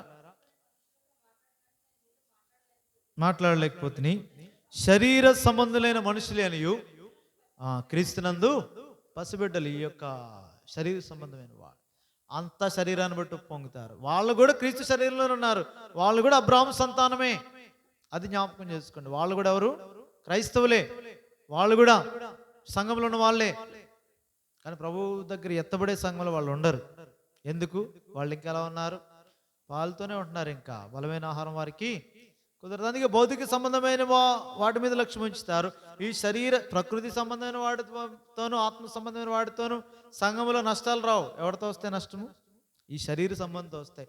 ఎందుకంటే ప్రకృతి సంబంధమైన వాడు బయటవాడు ఏమైనా పేర్లు పెట్టుకోవచ్చు వాళ్ళకి. ఈ దినాల్లో వాళ్ళకు రంగు ఉంది, ఆ రంగు ప్రకారం కొనసాగుతారు. కాబట్టి వాళ్ళ పేర్లు వేరు. వాడికి పర్వాలేదు, వాడు నువ్వేమైనా చేయి, వాడు బయటవాడు, వాడితో నీకు నష్టమేం లేదు వెలుపల నుంచి. అది కానీ లోపల ఉంది సంఘంలో నష్టం. ఆత్మ సంబంధమైన వ్యక్తితో కాదు. ఎవరితో వస్తుంది నష్టం? శరీర సంబంధమైన వాడికి తెలియదు, తెలిసినోడు చెప్తే వెండు. అదే ఇక్కడ సంగతి. క్రీస్తునందు పసిబిడ్డలు వారిని గురించి చెప్తున్నాడు అక్కడ. కాబట్టి ఆ ఏకత్వాన్ని పాడు చేస్తారు. వాళ్ళకి తెలిసిందే నిజం అనుకుంటారు, వాళ్ళకి తెలిసిందే సత్యం అనుకుంటారు, వారి అనుభవమే సరే అనుకుంటారు. కాబట్టి వారిని గురించి మాట్లాడుతున్నాడు ఇక్కడ. కాబట్టి ఈ భేదాన్ని చూపించాడు, వారిలో ఈ వ్యత్యాసాన్ని చూపించాడు. ఆత్మ సంబంధంలో మనుషులుగా ఉండండి, దాని వైపు తీసుకెళ్తున్నాడు. ఆ తర్వాత ఇంక గృహ నిర్వాహకత్వాన్ని గురించి మాట్లాడాడు. సమయం కొరకు ముందుకెళ్తే ఇప్పుడు మనం ధ్యానించే సంగతులే కాబట్టి జాగ్రత్త ఉంది మీలో సరి చేసుకుని ఇట్లా అన్ని చెప్పి 10వ అధ్యాయంకి వచ్చేసరికి బల్ల దగ్గరికి వచ్చి ఏమంటాడు? సహోదరులారా, ఈ సంగతి మీకు తెలియకుండా నాకు ఇష్టం లేదు. 10వ అధ్యాయం మొదటి నుంచి. ఏంటది? అదేమనగా మన పితరులందరూ మేఘం కింద ఉన్నారు, అందరూ సముద్రం దాటిపోయారు, అందరూ మోషేని బట్టి మేఘంలోని సముద్రంలోనూ బాప్తిజం తీసుకున్నారు, అందరూ ఆత్మ సంబంధమైన ఒకే ఆహారం భుజించారు, ఒకే పానీయం పానం చేశారు, ఏలైనగా తమను వెంబడించిన ఆత్మ సంబంధమైన బండలోనిది వారు త్రాగారు. అక్కడ వరకు అందరూ అందరూ అందరూ అందరూ ఎక్కడ ఒక్కడ కూడా ఒక్క డెక్క కూడా విడిచిపెట్టబడలే, అందరికీ ఉంది. అయితే వారిలో తేడా అక్కడ వచ్చేసింది. ఎప్పుడైతే ఈ నాయకుడు లేడో తేడా వచ్చేసింది. నాయకుడు ఎప్పుడైతే కొండెక్కాడో దేవుని దగ్గరికి తేడా వచ్చింది. అక్కడి నుంచి చెప్తున్నాడు. తర్వాత వచ్చిన 5వ వచనం ఏమన్నాడు? అయితే వారిలో ఎక్కువ మంది దేవునికి ఇష్టలుగా ఉండకపోయారు కనుక అక్కడే సంహరింపబడ్డారు. వారు ఆశించిన ప్రకారం మనము అంటే వాళ్ళు చెడ్డవాడిని ఆశించారు. ప్రభు మనసు వారిలో లేదు. ప్రభు యొక్క స్వభావం వారిలోనికి రాలేదు. బయటకైతే వచ్చారు స్వభావ సిద్ధంగా. వారిలోని బాహ్య సంబంధమైన రోగం పోయింది. వారిలోని ప్రాణానికి సంబంధించిన సంగతులు వాటిని దేవుడు తీసేశాడు. వారిలోని మానసిక సంబంధమైన సంగతులు తీసేశాడు. కానీ ఆత్మీయంగా వారు క్రీస్తు పోలికలు వారి మనస్సు మార్చబడలేదు. అందుకే ద్వితీయోపదేశకాండంలో అన్నాడు, మీ మనస్సులు మీరు సున్నతి చేసుకోండి, మీ శరీరాన్ని కాదు. దేన్ని? మీ సున్నతి లేని మీ హృదయములను సున్నతి చేసుకుని ఇక మీదట ముష్కరులు కాకుండా అంటాడు. 8వ అధ్యాయం 16 ద్వితీయోపదేశకాండం 16:10 అనుకుంటా. అంతేనా? 16:10 చూడండి. 10:16 చూడండి. ద్వితీయోపదేశకాండం 10వ అధ్యాయం 16 వచనం. కాబట్టి సున్నతి లేని మీ హృదయంలో సున్నతి చేసుకొని ఇక మీదట ముష్కరులు కాకండి. హృదయం చూసుకోండి, భౌతిక సంబంధంగా ఉప్పొంగుచున్నారు, అది చెప్తున్నాడు అక్కడ. కాబట్టి ఇప్పుడు ఈ క్రీస్తు శరీరం యొక్క దానిలో పాల్పంచుకొని మునుపు ఈ లోతైన సందర్భాలు చాలా అవసరం. ఈ బయటవాడికి చెప్తే ఇవేవో వేరే పిచ్చి మాటలు ఉంటాయి, వాళ్ళకి అర్థం కాదు. నీకు కూడా అర్థం కావట్లేదంటే నీలో దేవుని ఆత్మ లేడని అర్థం. దేవుని ఆత్మ కలిగిన వాడు వీటిని గ్రహిస్తాడు. అదే కదా అన్నాడు 2వ అధ్యాయంలో, ప్రభు ఆత్మ కలిగిన వాడు ఆత్మ సంబంధి అయినవాడు అన్నిటినీ వివేచిస్తాడు కానీ ఎవడు అతనిని. కాబట్టి ఆ సంగతి స్పష్టంగా మాట్లాడాడు. మనకన్నీ అర్థమవుతాయి. ఎవడైతే ఆత్మ సంబంధం వాడికి అర్థమవుతాయి, ఎందుకంటే దేవునికి లోపడతాడు వాడు. కాబట్టి ఈ సంగతులు 10వ అధ్యాయంలో చెప్తూ మీరు ప్రభు వలె ఉండాలా, అదే ఆయన కోరిక. వారు ఆశించినట్టు చెడ్డవాటిని ఆశించవద్దు. 11వ వచనంలో అంటాడు, ఈ సంగతులు దృష్టాంతంగా వారికి సంభవించే గాంధమందున మనకు బుద్ధి కలగడానికి రాయబడ్డాయి. ఆ సంగతులు చూసుకోండి ఒకసారి. దేని కొరకు ఇవన్నీ అంటే ప్రభు బల్ల కొరకే. అదే ఒక్కడు అంటాడు 16వ వచనం, మనం దీవించి ఆశీర్వచన పాత్రలోని త్రాగుట క్రీస్తు రక్తంలో పాల్పుచ్చుకుంటే కదా విరిచి రొట్టె తినట్టు క్రీస్తు శరీరంలో. కాబట్టి చెప్పాడు ఒకసారి, దానిలో పాల్పుచ్చుకుంటున్నా. దయ్యముల బల్లో దేవుని బల్లో పాల్పుచ్చుకోలేరు. ఇవన్నీ చెప్పి అప్పుడు వచ్చాడు ఎక్కడికి? ప్రభు బల్ల దగ్గరికి. 11వ అధ్యాయం 23కి వచ్చే ముందు ఈ సెట్ చేశాడు, ముందు క్రమపరిచాడు. ముందు ఎవరిని? సంఘాన్ని క్రమపరిచి ఈ క్రమములో ఉన్నవారు మాత్రమే ప్రభు వల్ల పాలుపుచ్చుకోండి. ప్రభు వల్ల పాలుపుచ్చుకున్న తర్వాత కూడా ఇంకా మీకు క్రమం రావాలా. అందుకే ఆ చివరి వచ్చిన ఏమంటాడు, 34 వచ్చిన చివరి మాట మాత్రం, నేను వచ్చినప్పుడు మిగిలిన సంగతులను క్రమపరుతును. తర్వాత ఉన్నాయి ఇంకా, అవి తర్వాత క్రమపరుస్తాను. ప్రభు వల్ల పాలు పుచ్చుకునే దానికి ఏ క్రమంలోకి రావాలో ఆ క్రమం అప్పటి వరకు చెప్పాడు. తర్వాత ఆత్మ సంబంధమైన వరాల గురించి చెప్పాడు 12వ అధ్యాయం. 13వ అధ్యాయం ప్రేమల గురించి, ఇంకా వాటిని తర్వాత చెప్తాను నేను. ముందువి చేయండి. కాబట్టి ప్రభు వల్ల పాల్పుచ్చుకొని మునుపు ఆ క్రమాన్ని చూసుకొని పాల్పుచ్చుకుందాం. చూడండి ఏంటి ఆ క్రమం. 23వ అధ్యాయం 23వ వచనం 11-23. ప్రభు వలన పొందాను. ఆవిడ ముందు అది గుర్తుపెట్టుకోవాలి. ప్రభు వలన ఇవ్వబడిన పారంపర్యాచారం ఇది. తర్వాత ఆయన మాదిరిలో మనం చేయాలి. ప్రభు అయిన యేసు తన అప్పగింపబడిన రాత్రి రొట్టెని ఎత్తుకొని అదే మనం చేస్తాం. రొట్టెని ఎత్తుకొని కృతజ్ఞతాస్తులు చెల్లించాడు. ఏమని? ఈ రొట్టె శరీరం, ఆయన శరీరం అప్పగింపబడే రోజు రాత్రి ఇంకా అప్పగింపబడుతున్నాడు.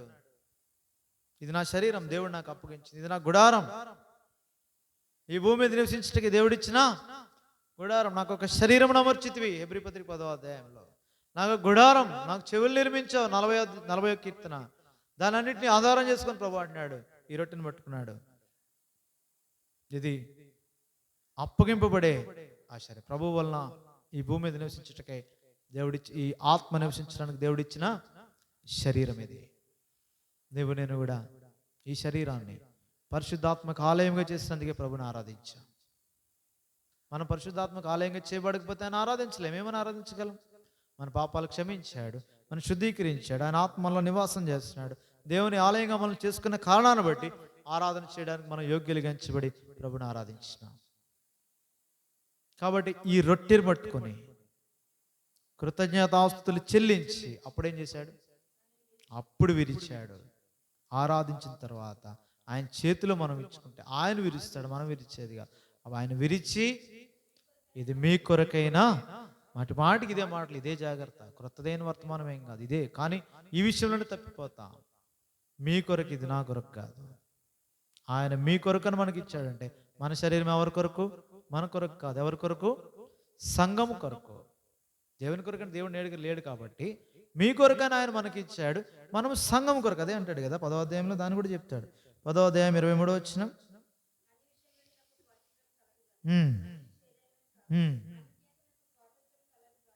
అని క్షేమాభివృద్ధి కలిగజేయవు. ఎవడును తన కొరకు కాదు గాని ఎదుటి వాని కొరకు మేలు చేయ. సంఘంలో ఎదుటి వాని కొరకు ఎవడు బ్రతికినా తన కోసం కాదు. ఇది క్రీస్తు నియమం. ఇది గలతీ 6:2 ఏమంటాడంటే, ఒకని భారములు ఒకరు భరించుడి, ఇలాగూ క్రీస్తు నియమమును పూర్తిగా. ఇది మనకు, నా కోసం నేను బతికితే అది క్రీస్తు నియమము కాదు. మన సంఘంలో లేనట్టు ప్రతి కృపావరం ఎదుటివాని కొరకే, మనల్ని మనం సంతోషపడడానికి కాదు.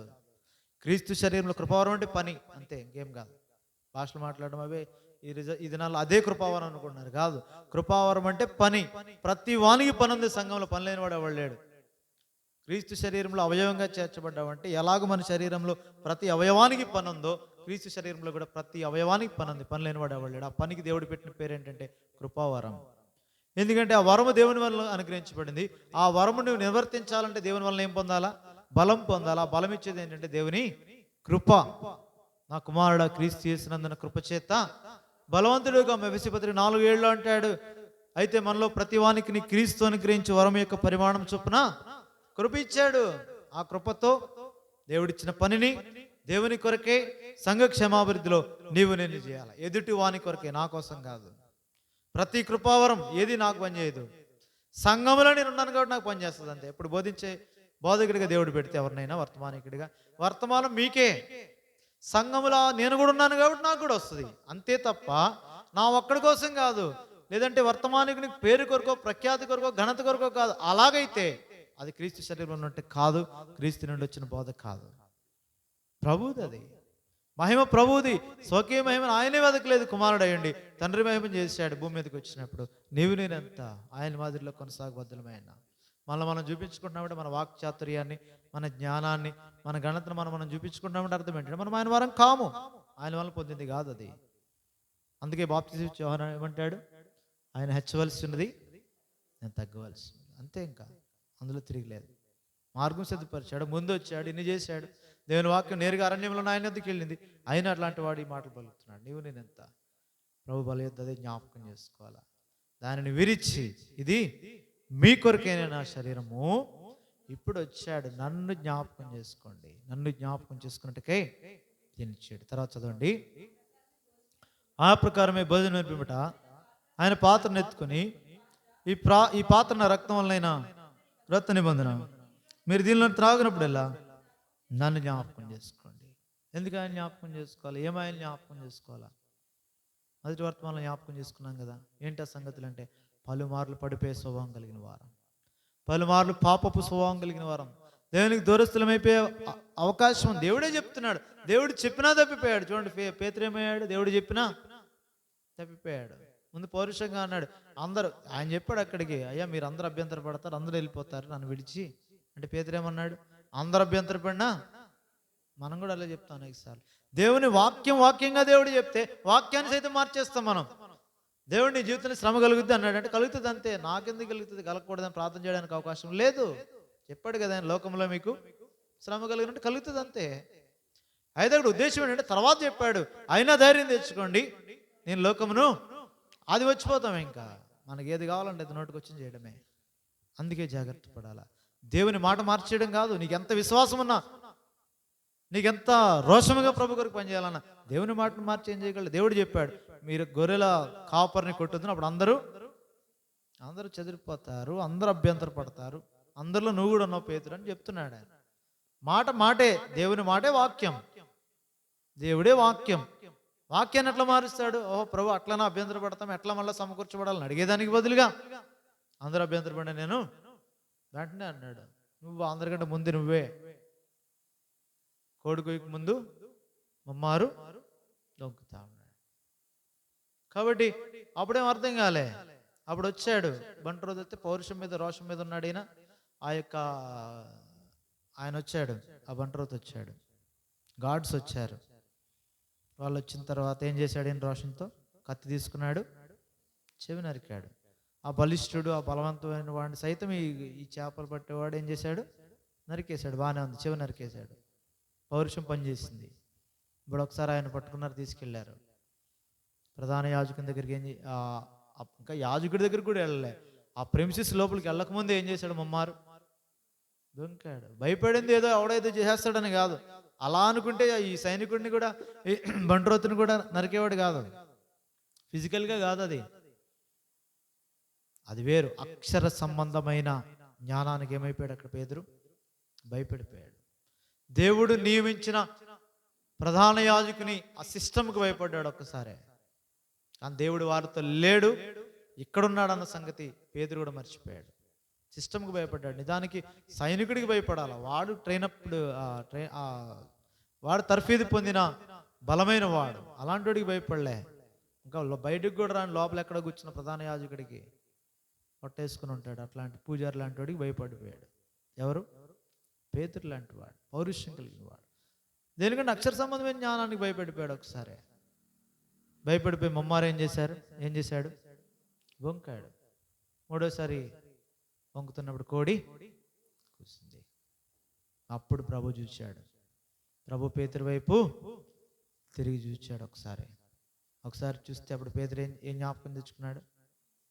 ప్రభు యొక్క మాట జ్ఞాపకం, ఆయన జ్ఞాపకం చేసుకున్నాడు. చూడండి, లూకా సువార్త 22వ అధ్యాయం. లూకా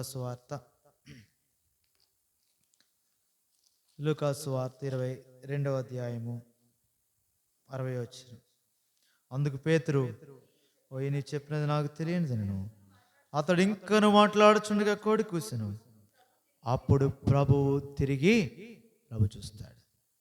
నీకు చెప్పింది నీ జీవితంలో జరిగిన తర్వాత, నీ పతనము నీ జీవితంలో జరిగిన తర్వాత, నువ్వు ఏ శరీర శక్తిని బలాన్ని ఉపయోగించుకొని ప్రభు వాక్యం సైతం జరగదని చెప్పావో అది సైతం కొట్టివేయబడి దేవుని వాక్యం నెరవేర్చబడి నీ జీవితంలో పతనము లోటుపాటు కనపరచబడినప్పుడు ప్రభువు తిరిగి పేతురు వైపు, అదే ప్రభు నీ వైపు నా వైపు చూస్తున్నాడు. ఏ పతనంలో నీవు ఉన్నావు, ఏ లోటుపాటులో నీవు ఉన్నావు, ప్రభు కొరకు పోషంగా జీవిద్దాం అనుకుంటున్నావు, కానీ ఎక్కడ పడిపోయావు? అక్కడే ప్రభు చూస్తాడు. అప్పుడేమైంది? పేతురు ఏం జ్ఞాపకం చేసుకున్నాడు? నేడు కోడి కుయ్యక మునుపు నీవు ముమ్మారు నన్ను ఎరుగునందు అని ప్రభు తనతో చెప్పిన ఇది జ్ఞాపకం చేసుకోవాలి నీతో నువ్వు నేను కూడా. ప్రభువుని జ్ఞాపకం చేసుకోవడం అంటే ఇది. ప్రభువు తనతో చెప్పిన మాట జ్ఞాపకం చేసుకున్నాడు. ఎప్పుడైతే నువ్వు ప్రభు జ్ఞాపకం చేసుకుంటావు, ప్రభు బలి యొద్ద, ప్రభు బలి యొద్ద నీ పతనం ప్రభు నీకు చూపించినప్పుడు ప్రభుని ఎప్పుడు జ్ఞాపకం చేసుకుంటావు? వేరే దైవజనుని కాదు, వేరే దావీదును అబ్రాహామును వేరే వాడిని కాదు, అందరూ పతనాలు కలిగిన వారే. ప్రభునే జ్ఞాపకం చేసుకో. ఎప్పుడైతే ప్రభునే జ్ఞాపకం చేసుకున్నావు, వెంటనే ఏం చేశాడు పేతురు? వెలుపలిగిపోయి సంతాపపడి ఏడ్చాడు. ఇది వస్తుంది అప్పుడు. గృచ్చబడతావు, నువ్వు నలుగుగొట్టబడతావు, లోపల నీలో పశ్చాత్తాపం వస్తుంది. వెలుపలిపోయి సంతాపపడి ఏడిస్తే ఇదే పేతురును మూడోసారి ప్రత్యక్షమై యోహాను సువార్త 21వ అధ్యాయంలో ప్రభు తన పని కొరకు ఎలాగ నియమించడం మనం చూడగలం. నీ విషయమే నా విషయమే గొప్ప పని కొరకే ప్రభు ఏర్పాటు కలిగి ఉంటుండగా నన్ను జ్ఞాపకం చేసుకున్నట్టుకై దేన్ని చేయండి. మీరు ఈ రొట్టెని తిని పాత్రను త్రాగినప్పుడల్లా ప్రభు వచ్చే వరకు ఆ మరణాన్ని ప్రచురించు.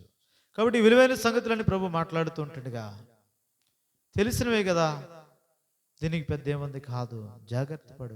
ఆత్మీయంగా ప్రభుకు సమీపంగా వెళ్ళే కొలది నీలోనున్న చిన్న చిన్న అపెత్తలు కనబడతాయి. దూరంగా ఉన్నప్పుడు దూరమైన సంగతులే. పాపిగా ముందు అన్ని జనుడిగా ఉన్నప్పుడు నీలో నరహత్యలు వ్యభిచారాలు అవే. అలాంటి బలమైన భౌతికంగా అందరికి కనబడే పాపాలే నీకు కనబడతాయి. దావీదు మాదిరి సమీపించే కొలది చిన్న అబద్ధం కూడా ఎంత పాపమో మొదటి వర్తమానంలో జ్ఞాపకం చేయబడుతూ వచ్చింది. సున్నితం అయిపోతావు. ఆయన ఇంకెంత పరిశుద్ధిలో కనబడతావు, అంత పరిశుద్ధత నీలోనికి వస్తూ ఉంటుంది. ఆయన సమీపించే కొలది అప్పుడు నీలో ఉన్న అతి చిన్న పాపం కూడా కనబడుతుంది. దాన్ని పరిహరించుకొని నిమిత్తమైన రక్తం సిద్ధంగా ఉంటుంది. ఈ క్రమంలో నీవు కొనసాగితే లోకముతో పాటు శిక్షావిధి కలుగుకున్నట్లు ప్రభు చేత ఆయన శిక్షిస్తాడు, సరిచేస్తాడు. ఈ శిక్ష ఎందుకంటే 12వ అధ్యాయం హెబ్రీ పత్రికలో మనము తన పరిశుద్ధతలో పాలు పొందడానికే శిక్ష. తండ్రి శిక్షింపని కుమారుడు ఎవడని మాట్లాడతాడు అక్కడ. ఎందుకు ఈ శిక్ష ఈ పరలోకపు తండ్రి మనకి ఇచ్చేదంటే మనము తన పరిశుద్ధతలో పాలు పొందడానికి. దాని కొరకే ప్రభు మనల్ని పిలుస్తూ ఉంటుండగా దేవుడు లెక్కకు తక్కువే వారినే ఎంచుకుంటాడు. ఇశ్రాయేలు లెక్కకు తక్కువే, శిష్యుల లెక్కకు తక్కువే. వారిని ఒక్కసారి వదిలిపెడితే భూలోకాన్ని తలక్రిందులు చేసిన వారు ఇక్కడ కూడా వచ్చిన్నారు. దీన్ని దాని కొరకే ప్రభు ఏర్పరచుకున్నాడు. ఆయన మరణాన్ని ప్రచురించి నిమిత్తం ఏర్పరచుకున్నాడు. దానికంటే ముందు అంటాడు ప్రభు బల్లో పాలు పుచ్చుకెట్టినప్పుడు, కాబట్టి ప్రతి మనుషుడు ఎవరికి వాళ్ళు పరీక్షించుకోవాలా. అలాగూ చేసే రొట్టెని తిని ఆ పాత్రలోని త్రాగాల. ప్రభువు శరీరం అని వివేచింపగా దానిలో తిని త్రాగువాడు శిక్షావిధికే. కాబట్టి ఆ శిక్షావిధి నుండి తప్పించబడి నిమిత్తమై క్రీస్తులో ఉండడానికి ప్రయత్నం చేద్దాం. క్రీస్తులో ఉంటే మనకి ఏ శిక్షావిధి ఉండదు. రోమా 8:1 కాబట్టి ఇప్పుడు క్రీస్తు చేసినందున వారికి ఏ శిక్షావిధి లేదు. ఇప్పుడు అనేది చాలా ప్రాముఖ్యం. ఒకప్పుడు కాదు, ఇప్పుడుంటే లేదంతే. అందుకే ఎవర్ ప్రజెంట్ ఎప్పుడు మనం ఎప్పటికప్పుడు పరీక్షించుకోవాలి. ప్రస్తుత జీవితాన్ని పరీక్షించుకుందాం, ప్రభు వైపు చూద్దాం. మన జీవితాల్లో ఏ సంగతుల విషయం ఈ వివేచన చాలా ప్రాముఖ్యం. ప్రభు శరీరం అనే వివేచన, నిన్ను ఎట్లా పెట్టాడు, నీ స్థానం ఏంటి, నువ్వు ఎట్లా ప్రభు కొరకు పనిచేస్తున్నావు, ఉంచోటు ఉంటున్నావా, ప్రభు సంఘంతో నేను ఐక్యపరిచినాడు కదా, ప్రభు యొక్క బాధ్యత నీ జీవితంలో కొనసాగిస్తున్నావు, ఇవన్నీ పరీక్షించుకోవాలా. ఏ కోణంలో, ఏ స్థాయిలో. కాబట్టి వాటిని పరీక్షించుకొని ఏది ధరించుకోవాలో దాన్ని ధరించుకొని, ఏం తీసివేయాలో వాటిని తీసివేసుకొని ఎవరి జీవితాల్లో వారు యోగ్యముగా ప్రభువులో పాల్పుచ్చుకుని బద్దులమై ఉన్నాం. మెటికెట్టి వివేచనతో ప్రభు వైపు దృష్టి కలిగి వారందరికీ ఆ మాదిరిలో తీసుకొచ్చాడు. ఆ తర్వాత క్రమపరచవలసిన సంగతుల తర్వాత చెప్పాడు, కృపావరాలను గురించి, ఆ తర్వాత ప్రేమను గురించి, ఆ తర్వాత ఆత్మ సంబంధమైన వరములను ఆసక్తితో అపేక్షించడు అన్నాడు. ప్రేమ కలిగినట్టు 14:1 ప్రయాసపడాడు అన్నాడు. ఒక్కసారి 15వ అధ్యాయంలో ఆయన పునరుద్ధారణ గురించి చెప్పేశాడు. అయితే నిద్రించిన వారిలో ప్రథమ ఫలంగా క్రీస్తు మృతుల్లో నుండి లేపబడి ఉన్నాడు. ప్రథమ ఫలం క్రీస్తు తర్వాత ఆయన వారు లేపబడతారు, వెనకాల వస్తారు వారు. ఆ సంగతులు జ్ఞాపకం చేశాడు. కాబట్టి మెట్టు ఈ క్రమంలో పరిపూర్ణత వైపు ప్రభు మనం తీసుకుని వెళ్తున్నప్పుడు మెట్టు వెంబడి మెట్టు షార్ట్ కట్స్ ఏమండో క్రైస్తవ జీవితంలో. అలాగ నన్ను ప్రభు కోరుకుని ఉంటుండగా ఆయన మనస్సు మనం కలిగి ఉండేలాగా, క్రీస్తు యేసు కలిగిన మనస్సులో నూతనమగి రూపాంతరం చెందే ఆ మనస్సు నీవు నిన్ను కలిగి ఉండేలాగా తీర్మానం కలిగిన వారమై యోగ్యముగా ప్రభువులో పాల్పంచుకుంటుకై పరిశుద్ధాత్మ దేవుడు మనలను సిద్ధపరచునుగా. మోకరించిన వాక్య పెళ్లిలో పరీక్షించుకొని మంచి తీర్మానంతో యోగ్యంగా వాళ్ళలో పాల్పంచుకోండి.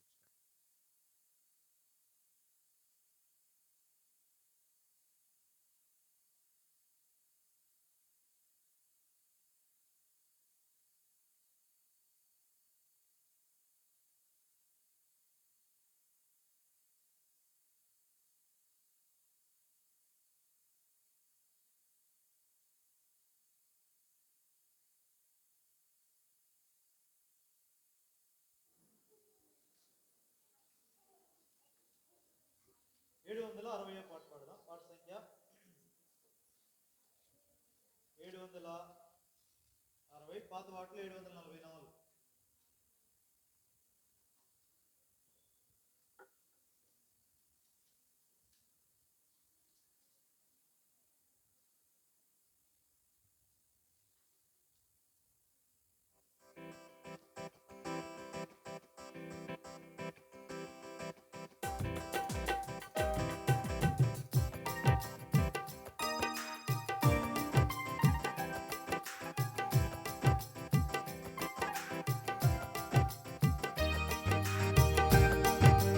యేసు ప్రభు నీకు నేను నా సమస్తమిత్తును. నీ సన్నిధిలో వసించి ఆయుషతో ప్రేమింతును. నా సమస్తము నా సమస్తము నా సురక్ష కానికి నా సమస్తము యేసు ప్రభు నీకే నేను దోసిలోకి రోకేదను. తీసివేయు లోకయాశ యేసు చేతు మెప్పుడే. నా సమస్తము నా సమస్తము నా సురక్ష కానికి నా సమస్తము యేసు ప్రభు నీకు నన్ను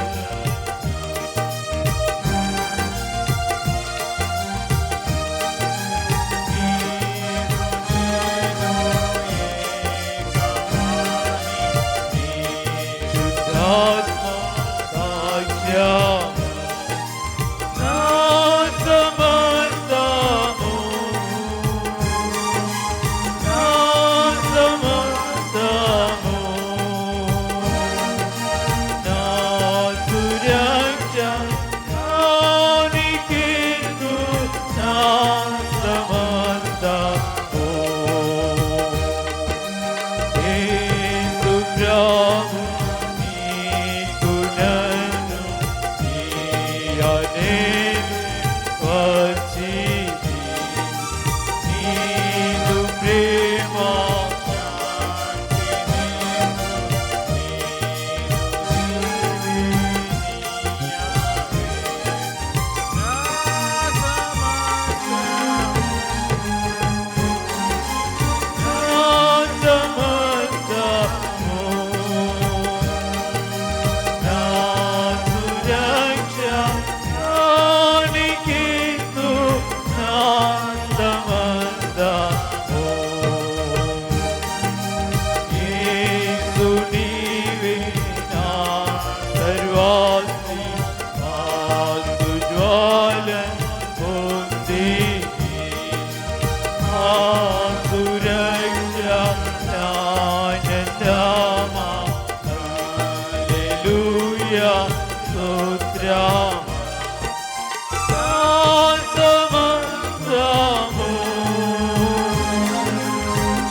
సమస్త